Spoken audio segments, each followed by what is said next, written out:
देश नीति केवल सच्ची और पक्की खबरें। कुछ चीजें दलगत राजनीति से ऊपर होती हैं और महिलाओं का सशक्तिकरण और भागीदारी मुझे लगा था उसमें से एक है। मैं आज इस देश की एक महिला होने के नाते बोलना चाहती हूँ, एक वो महिला जो नौकरी करती थी और फिर लगा कि सार्वजनिक जीवन में बदलाव का सबसे सशक्त माध्यम है राजनीति से जुड़ जाना। ऐसा इस देश की बहुत सारी महिलाओं को लगता है। एक आधी आबादी है जिसको यह लगता है कि उनका प्रतिनिधित्व होना चाहिए, उनको आरक्षण मिलना चाहिए।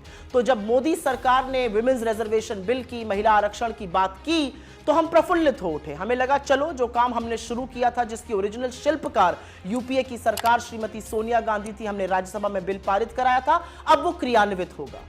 लेकिन अब पता चला कि मोदी जी की नीति और नियत दोनों में खोट है। आज भी महिला आरक्षण पर किंतु परंतु अपितु से पूरा बिल भरा पड़ा है। आज भी यह जुमला इसलिए दिया गया क्योंकि अपनी आगामी हार साफ दिख रही है और मोदी जी के स्कोर कार्ड पर नील बटा सन्नाटा है।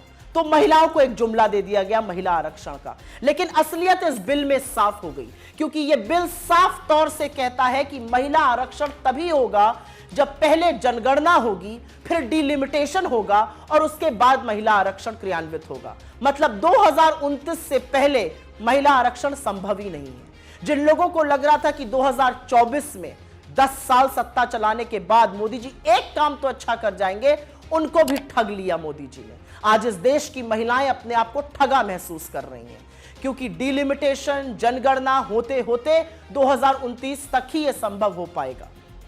यह जो बिल था, हमारा लाया हुआ बिल, राज्यसभा में 9 मार्च 2010 को पारित हुआ था। अगर आपकी नीति और नियत साफ होती तो आप उसी बिल को लोकसभा में लाते, बिना कंडीशन के उसको पास कराते और महिला आरक्षण एक रियलिटी बनता।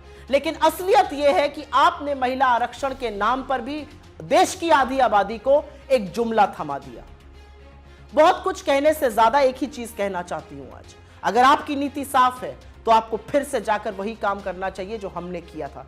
किंतु परंतु अपितु हटाइए, महिलाओं के सशक्तिकरण की बात कीजिए। जो दूरदर्शिता राजीव गांधी जी ने दिखाई, आज इसका परिणाम है कि 30 लाख से ज्यादा निर्वाचित लोकल बॉडी इलेक्शंस में 10 लाख से ऊपर महिलाएं हैं।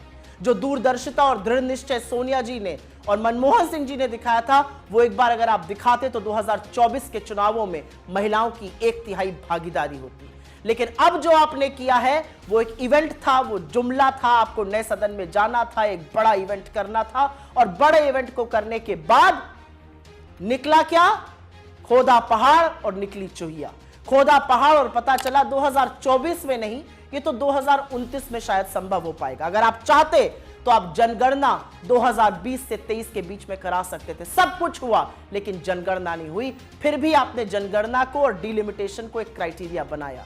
तो देश की महिलाएं आपसे आज सवाल पूछ रही हैं कि अपने जुमलों का शिकार आपने इस देश की आधी आबादी को भी बना दिया। आपका एक सब्सक्राइब हमारे लिए महत्वपूर्ण है।